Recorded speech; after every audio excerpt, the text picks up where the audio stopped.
여호와 내 하나님이여, 내가 주께 피하오니 나를 쫓아오는 모든 자들에게서 나를 구원하여 내소서. 건져낼 자가 없으면 그들이 사자같이 나를 찢고 뜯을까 하나이다. 여호와 내 하나님이여, 내가 이런 일을 행하였거나 내 손에 죄악이 있거나 화친한 자를 악으로 갚았거나 내 대적에게서 까닭 없이 빼앗았거든 원수가 나의 영혼을 쫓아 잡아 내 생명을 땅에 짓밟게 하고 내 영광을 먼지 속에 살게 하소서. 여호와여, 진노로 일어나사 내 대적들이 노를 막으시며 나를 위하여 깨소서. 주께서 심판을 명령하셨나이다. 민족들의 모임이 주를 들으게 하시고 그 위 높은 자리에 돌아오소서. 여호와께서 만민에게 심판을 행하시오니 여호와여, 나의 의와 나의 성실함을 따라 나를 심판하소서. 악인의 악을 끊고 의인을 세우소서. 의로우신 하나님이 사람의 마음과 양심을 감찰하시나이다. 나의 방패는 마음이 정직한 자를 구원하시는 하나님께 있도다. 하나님은 의로우신 재판장이시며 매일 분노하시는 하나님이시로다. 사람이 회개하지 아니하면 그가 그의 칼을 가시며 그의 활을 이미 당기어 예비하셨도다. 죽일 도구를 또한 예비하시며 그가 만든 화살은 불화살들이로다. 악인이 죄악을 낳으며 재앙을 베어 거짓을 낳았도다. 그가 웅덩이를 파 만들며 제가 만든 함정에 빠졌도다. 그의 재앙은 자기 머리로 돌아가고 그의 포악은 자기 정수리에 내리리로다. 내가 여호와께 그의 의를 따라 감사하며 지존하신 여호와의 이름을 찬양하리로다. 아멘. 자, 오늘 그 은혜 받을 그 주제가 되는 설교 제목은 위기가 기회가 되려면, 위기가 기회가 되려면 어떻게 해야 될까요? 우리가 너무 많이 들었죠. 위기는 곧 기회라고. 위기가 곧 기회인데 위기가 기회가 되려면 우리가 어떻게 해야 하는가? 자, 오늘 본문 말씀을 다시 요약해서 말씀드리겠습니다. 뒤에 무슨 일이 아직 안 끝났나요?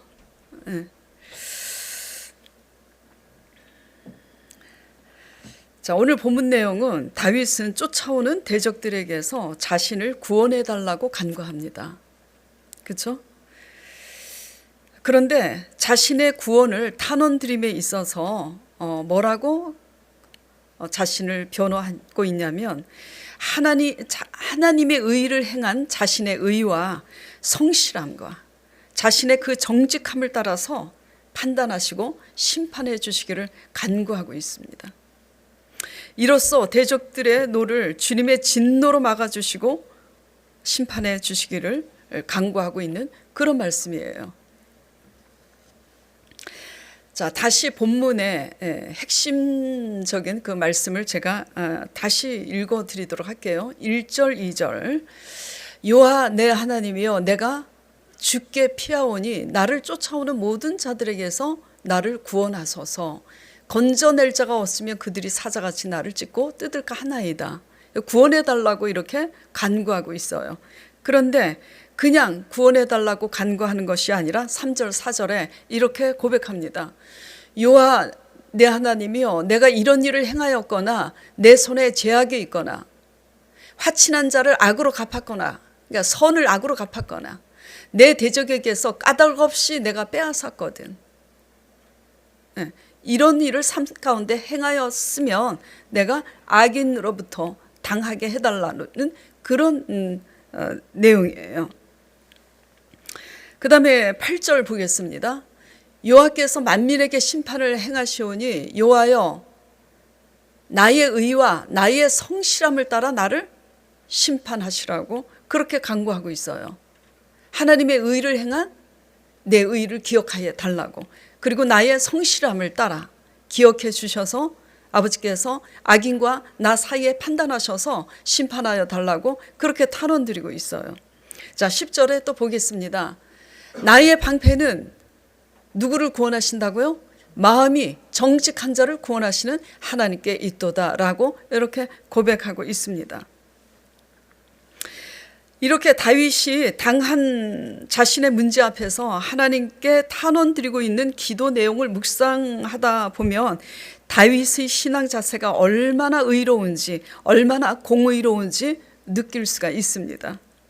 생각이 없는 사람처럼, 그냥 어린아이처럼 문제가 닥쳤을 때 그 문제 해결만 바라고 하나님을 찾는 것이 아니라는 거예요. 자신의 삶 가운데 행한 하나님의 의와 그 성실함과 그 정직함을 따라서 판단하셔서 구원해 달라고 호소하고 있는 그 신앙 자세에 마음이 끌리더라고요. 이러한 신앙 자세는 자신이 응답받은 후에도 어떤 삶을 내가 살고픈지 그의 목적과 소원이 시편 9편에 고스란히 반영이 되어 있습니다. 자, 시편 9편 볼까요? 자, 하나님이 나를 구원해 주시면 내가 이렇게 살겠습니다라는 신앙 고백이에요. 내가 전심으로 여호와께 어떻게 한다고요? 감사할 거라고. 그리고 주의 모든 기이한 일들을 어떻게 한다고요? 전한다고요. 그리고 내가 주를 기뻐하고 즐거워하며 주의 이름을 찬송하리로다. 이렇게 고백하고 있는 겁니다. 자, 11절에도 마찬가지예요. 너희는 시온에 계신 여호와를 찬송하며 그의 행사를 백성 중에 선포할지어다. 구원받은 후에는 하나님의 그 기이한 행사를, 구원의 하나님을 내가 전하고 선포하겠다는 그런 신앙 고백을 하고 있는 거예요. 자, 13절, 14절 보겠습니다. 여호와여, 내게 은혜를 베푸소서. 나를 사망의 문에서 일으키시는 주여, 나를 미워하는 자에게서 받는 나의 고통을 보소서.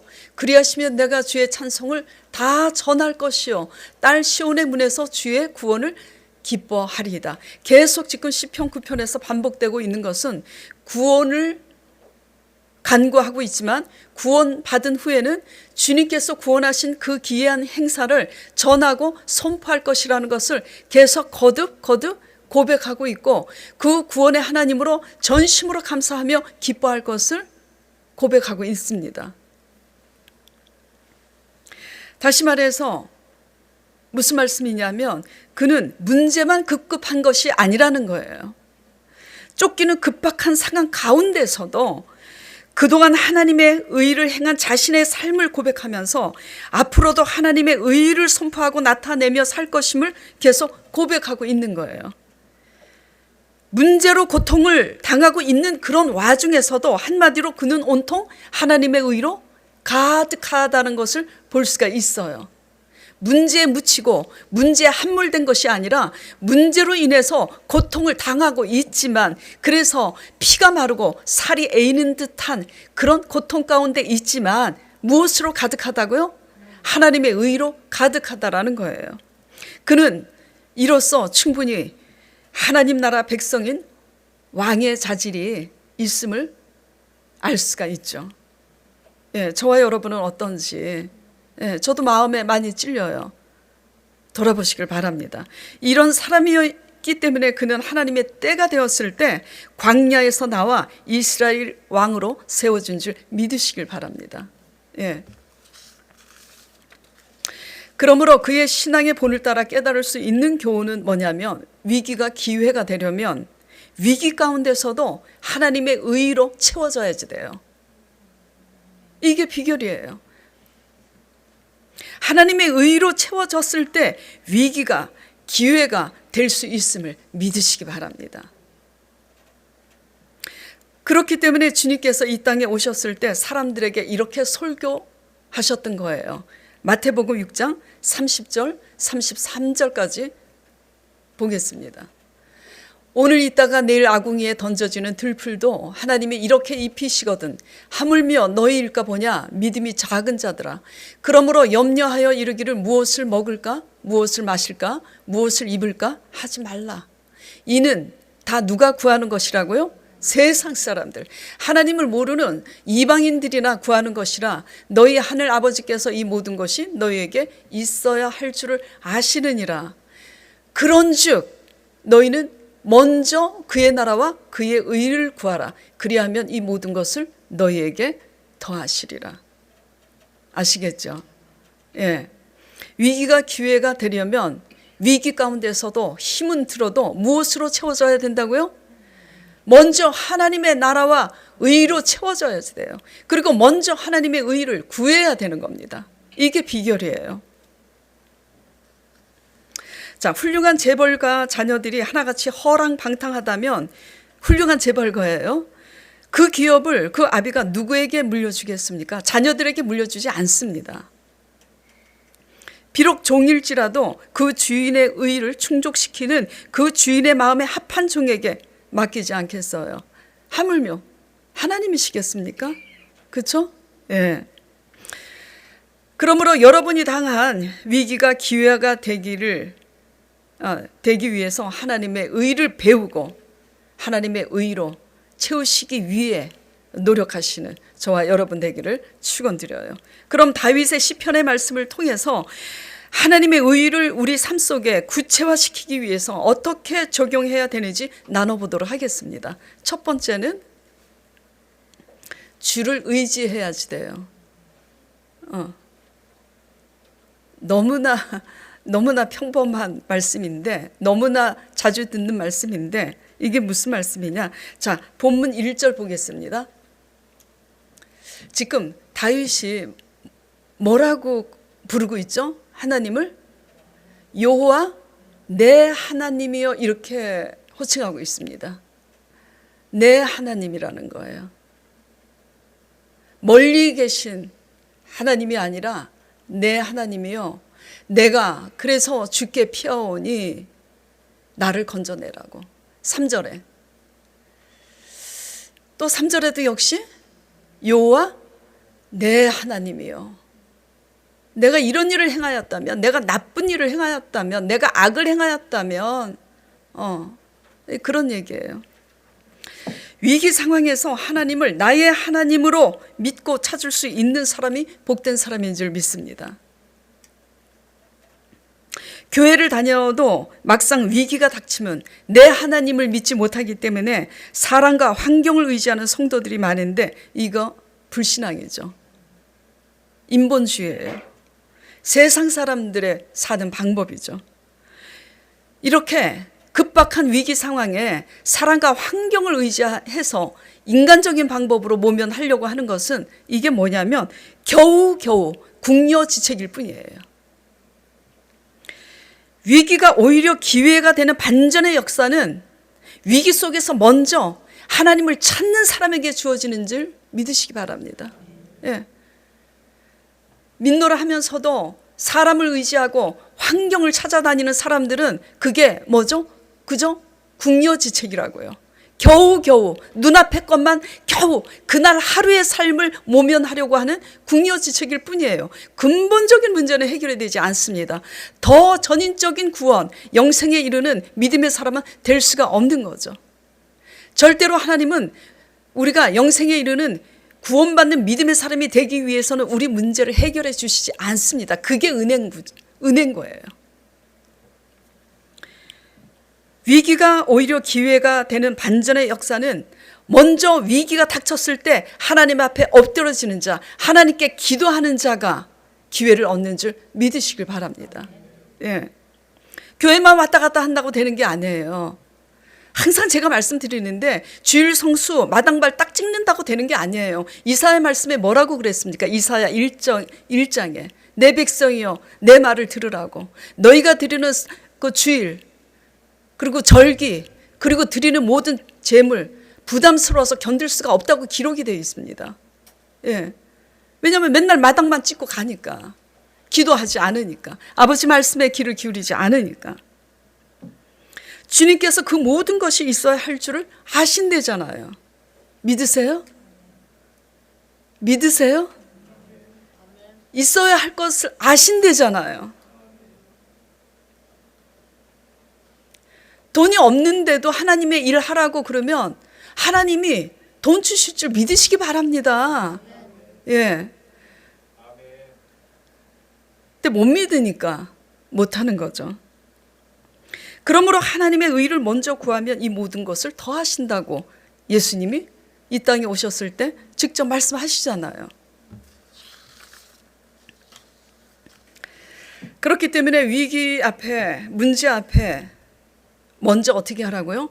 먼저 나의 하나님을 신뢰함으로 내 하나님을 다윗처럼 찾으시길 바랍니다. 하나님 앞에 엎드려서 그 문제를 낱낱이 하나님 앞에 구하기를 바랍니다.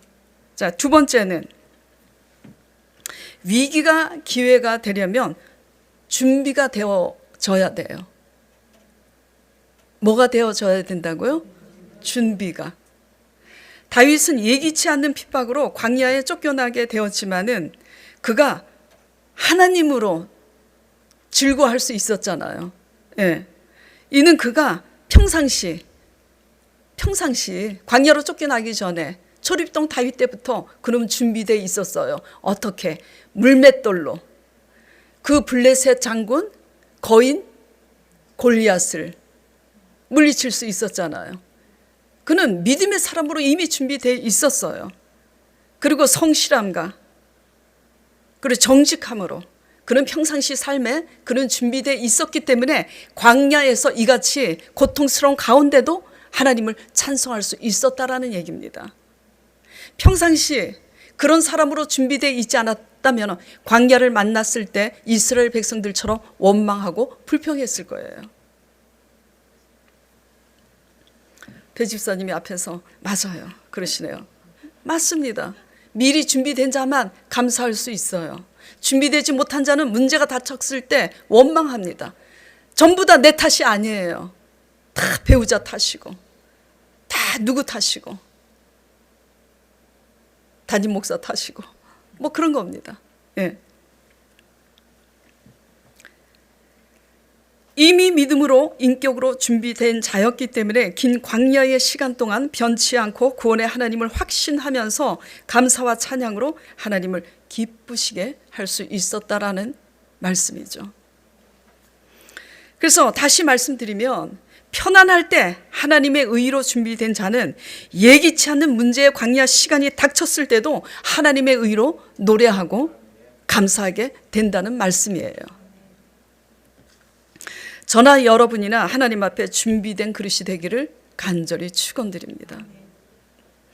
세상사도 그렇듯이 준비된 자는 기회를 얻죠. 물에 빠졌을 때 평상시 수영을 배운 자는 헤엄쳐서 나올 수 있잖아요. 어떤 분야든 준비하고 훈련된 자는 기회를 얻게 됩니다. 네. 근데 하나님의 사람들은 하나님 앞에서 무엇으로 준비가 되어져야 하냐면 하나님의 의로서 영성이 준비되어져야 하는 거예요. 내 의는 영성이 아니에요. 아무리 잘나도. 하나님의 의가 곧 영성인 줄 믿으시기 바랍니다. 그래서 하나님은 우리 의를 내려놓기 위해서 우리의 교만과 아집을 깨트리시기 위해서 광야의 시간들을 준비하시는 거죠. 왜 우리는 하나님의 의로 영성이 준비되어져야 하냐면 예기치 못한 인생의 풍랑과 환란은 준비된 세상 지식이나 세상 실력으로는 그 풍랑을 잠재우고 이길 수가 없기 때문이에요. 하나님의 영성으로만 이길 수가 있는 거예요. 하나님의 영성으로만 그 풍랑을 잠잠케 하고 다스릴 수 있기 때문이에요. 예. 그러므로 준비하는 것이 곧 기회이며 준비하는 것이 곧 기회를 낳는 일임을 믿으시기 바랍니다. 언제가 돼야 이 위기에서 벗어나서 내가 기회의 이 땅으로 갈 수 있을까? 이런 질문을 많이 하잖아요. 언제? 제자들도 그랬잖아요. 이스라엘의 회복이 언제니까? 언제? 그게 언제인지는 아무도 알려주지 않습니다. 왜 그런 줄 아세요? 준비된 자만 그때가 되면 알게 되기 때문이에요. 준비된 자만 하나님께서 그때를 예비하시기 때문에 알 수가 없는 거예요. 준비되어 있지 않으면 그때가 우리 곁에 내 눈앞에 있어도 몰라요. 준비가 되어 있지 않으면 그 기회가 우리를 따라다녀도 놓치게 돼 있습니다. 예. 평상시 말씀과 기도로 믿음의 사람으로 준비된 자는 위기가 왔을 때 그 믿음으로 오히려 증거를 삼을 수가 있어요. 하나님의 증거를. 준비된 자는 위기가 곧 기회가 되는 거죠. 그리고 평상시 말씀과 기도로 하나님의 뜻을 아는 것으로 준비된 자는 위기가 닥쳤을 때 이때가 곧 나를 깨트리고 빚으시는 때임을 알고 새 사람으로 거듭나는 기회가 됩니다. 예. 근데 평상시 말씀과 기도로 하나님의 뜻을 알지 못하는 사람은 위기가 닥쳤을 때 그게 새 사람이 될 수 있는 기회인 것을 몰라요. 남 탓만 하지.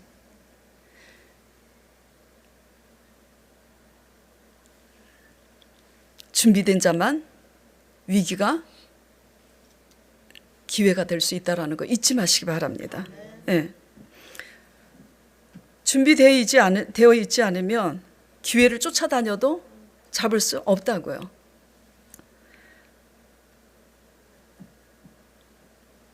그래서 우리 자신이 준비된 때가 곧 그때인 줄을 믿으시기 바랍니다.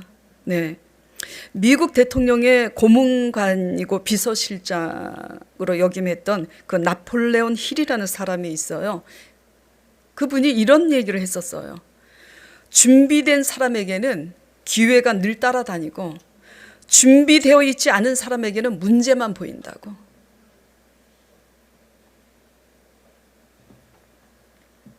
지난주 제가 왕의 인격이라는 그 주제 아래서 제가 이런 질문을 했다 그랬잖아요.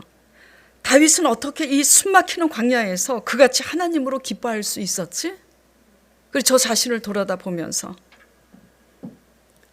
그래서 하나님 저도 기뻐할 수 있도록 저를 이렇게 세워달라고, 그래야 하나님으로 기뻐하십시오 설교를 할 수 있지 않겠어요? 그래 기도를 드렸다 그랬잖아요. 근데 성령님께서 새벽 5시에 저로 하여금 깨닫게 하시는 응답은 뭐였다 그랬어요? 예. 왕의 인격은 광야에서 빚어지고 왕의 자질도 광야에서 판가름 나는구나. 성령께서 이것을 깨닫게 하셨잖아요. 예. 그래서 이것을 깨닫게 됨으로써 왕의 인격이라는 주제 아래에서 광야에서 빚어져야 된다라는 설교를 드렸는데 제가 설교를 마치고 딱 정리가 되더라고요. 그렇구나. 다윗처럼 문제의 위기 속에서 어떻게 하나님으로 기뻐할 수 있지? 다윗처럼 문제의 위기 속에서 어떻게 기회를 얻을 수가 있지? 그 누구처럼 내가 그렇게 할 수 있을까 없을까의 문제가 아니라는 거예요. 뭐가 문제냐? 우리가 만왕의 왕 대신 그 왕의 인격으로 문제의 광야 속에서 빚어지고 자질이 판가름되는 문제라면 광야에서 문제의 광야 속에서 빚어진 자만 하나님으로 기뻐할 수 있다라는 거예요. 예, 무슨 얘기인지 아시겠어요? 우리는 어떻게 내가 위기를 기회로 얻은 사람처럼 위기 가운데 오직 하나님으로 기뻐하는 다윗처럼 어떻게 기뻐할 수 있을까? 나는 그렇게 할 수가 없어. 그리고 오진이 담임 목사님이나 그렇게 하시겠지? 나는 그렇게 할 수 없어. 어떻게 나는 그렇게 할 수 있을까 없을까의 문제가 아니라는 거예요. 각자의 그릇 속에서 각자의 문제의 광야 속에서 빚어진 자만 하나님으로 기뻐할 수 있다라는 거예요. 예. 다시 말해서 무슨 말씀이냐? 문제 가운데서 문제 해결을 받기 위해서 기뻐할 수 있느냐 없느냐 그 문제가 아니라는 거예요. 영성이 하나님의 의로 채워져서 영성이 준비되어 있을 때 그때 우리는 하나님으로 기뻐할 수 있다라는 거예요. 항상 순서가 바뀌었죠. 목적이 바뀌었죠. 그러므로 준비하는 것이 곧 기회인 줄 믿으시기 바랍니다. 그러므로 준비하는 신실한 하루하루가 기회가 되는 줄 믿으시길 바랍니다. 자, 세 번째, 위기가 기회가 되려면 목적이 의로워야지 돼요. 뭐가요? 목적이 꼬름하면 안 돼요. 네. 목적이 의로워야지 돼요. 순수해야지 된다고요. 예.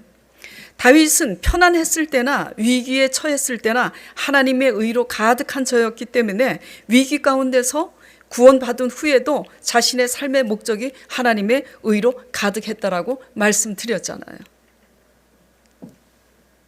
그러므로 그는 하나님이 진노의 심판으로 대적을 심판하시고 자신을 구원하면 내가 전심으로 하나님께 감사할 뿐만 아니라 하나님의 그 행사를 전하고 선포하리라. 그리고 찬양하리라. 우리 자신에게 적용해서 한번 자신에게 질문해 보도록 한번 해보세요. 예. 하나님이 건져주시면 뭐 할 건데? 자신에게 한번 물어보세요.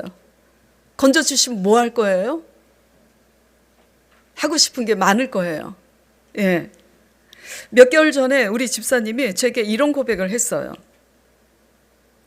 큰딸하고 사이가 불편해서 너무 힘들어서 딸의 변화를 위해서 기도드렸는데 성령께서 기도 중에 내 딸 변화시켜주면 뭐 할 거냐고 묻더래요.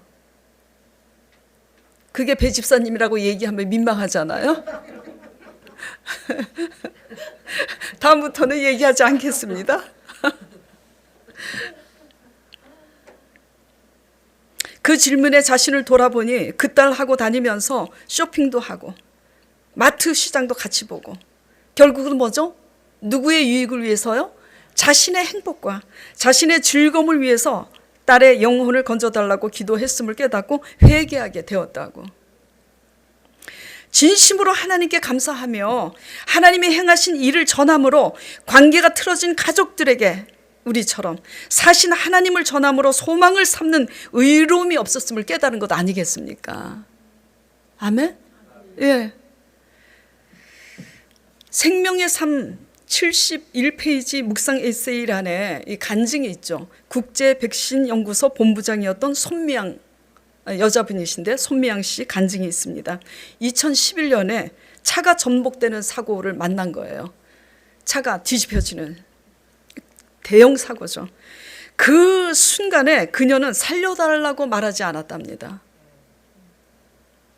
살아온 시간이 그 순간 파노라마처럼 빛같이 성광처럼 스쳐 지나가면서 이렇게 고백했대요. 주님, 저 이제 죽는 건가요? 내가 죽어가고 있구나. 잘못했습니다. 하나님을 아는데 잘못 살은 거예요. 잘못했습니다라고 고백했답니다. 생명의 삶 71페이지 집에 가셔서 읽어보시기 바랍니다. 그런데 기적이 일어난 것은 누가 봐도 심각한 대형 사고였는데 상한 것이 하나도 없이 뒤집힌 차 속에서 빠져나왔답니다. 뭐 때문일까요? 살려달라고 아버지 부른 게 아니라 나 이제 죽는 건가 보구나. 내가 지금 죽어가고 있구나. 그러면 뭐가 급박한 거예요? 회개가 급박한 거예요. 그 순간에 파노라마처럼 지나온 그 시간들이 지나가면서 내가 잘못 살았구나. 잘못했습니다. 회개한 거죠. 그 회개가 그 기적을 낳은 줄 우리는 믿습니다. 네. 사고의 순간 살기 위해서 몸부림치기보다는 진심으로 회개한 것이 기적을 낳은 거죠. 이게 십자가 죽음과 부활의 원리예요. 죽고자 하면 살고, 살고자 하면 죽게 돼 있어요. 예. 그래서 사고 뒤에 성공가도를 달리고 있던 그 국제백신연구소를 그만두고 하나님의 영성을 전하고 강의하는 코스타 강사로 사역하는 일꾼이 되었답니다. 건강 문제 해결해 주시면 뭐 할 건데요? 경제적인 돈 문제 해결해 주시면 그 돈 가지고 뭐 할 건데요? 그동안 하나님께서 여러분에게 도무지 우리 힘으로 할 수 없는 지난 그 시간에 위기의 문제들을 하나님이 해결해 주셨음에도 자녀들에게 하나님이 내게 이런 일을 행하셨다고 한마디도 전하지 못하셨잖아요. 그러니까 살아계신 하나님을 믿으라고 한마디도 전하지 못했잖아요. 그렇게 안 살고 전하는 분들도 있지만은, 제가 알아요. 하나님이 도무지 그 위기의 상황에서 살려주셨는데도, 경제적인 문제 해결해 주셨는데도, 자녀들이 지금 잘 나가고 잘 산다고, 말해봐야 본전도 못 찾을 것 같으니까 우리의 생각으로.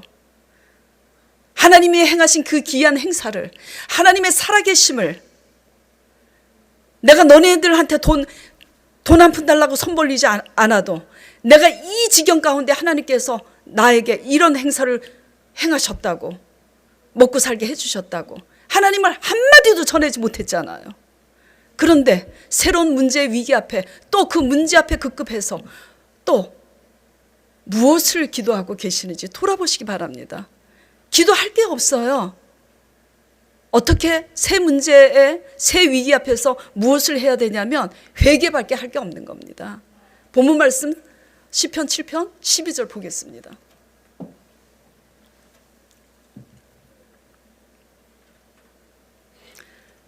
사람이 회개하지 아니하면 그가 그의 칼을 가시며 그의 활을 이미 당겨 예비하셨도다. 문제만 닥치면, 문제가 급급해서 하나님 앞에 부르짖어서 그때 그 문제만 딱 해결하면 끝이야. 위기가 기회가 되기 위해서는 목적이 의로워야지 되는데, 그래서 구원받은 그 하나님의 그 귀한 행사에 전심으로 감사하면서 전해야 하는데 전하지 않습니다. 예, 전하지 않아요.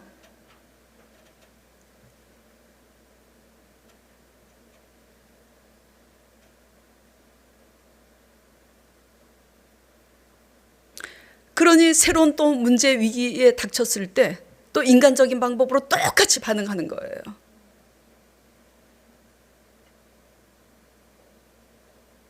중요한 것은 여러분의 구원이 달린 문제예요. 우리는 이 땅에서 길게 살아봐야 90, 더 길게 살아봐야 100세예요.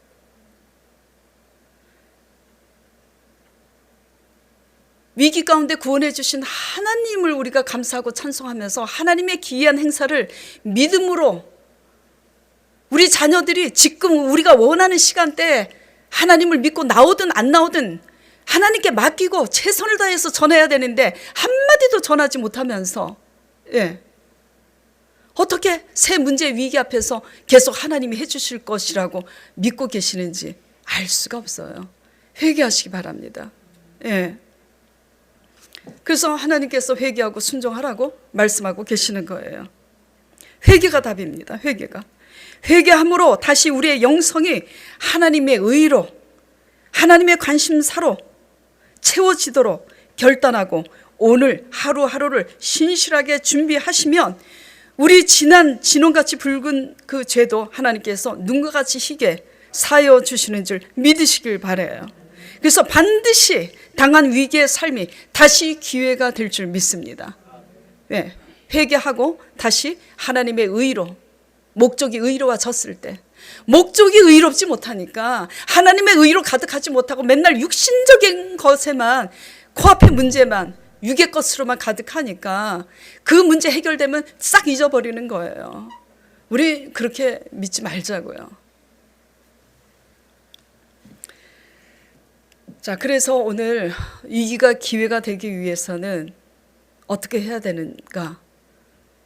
위기 때문에 너무 피가 마르고 힘들지만 위기가 기회가 되기 위해서는 하나님의 의로 가득 채워져야 되는데, 하나님의 의가 되기 위해서는 첫째, 먼저 위기 가운데서 먼저 사람 의지하지 말고 하나님 의지하고 부르짖고, 그리고 준비된 자가 되고, 구원받은 후에 하나님의 의를 전하는 목적으로 그렇게 삼고 거듭나는 저와 여러분 되시길 간절히 축원드립니다. 자, 오늘 이 말씀 생각하면서 같이 통성기도 드리도록 하겠습니다.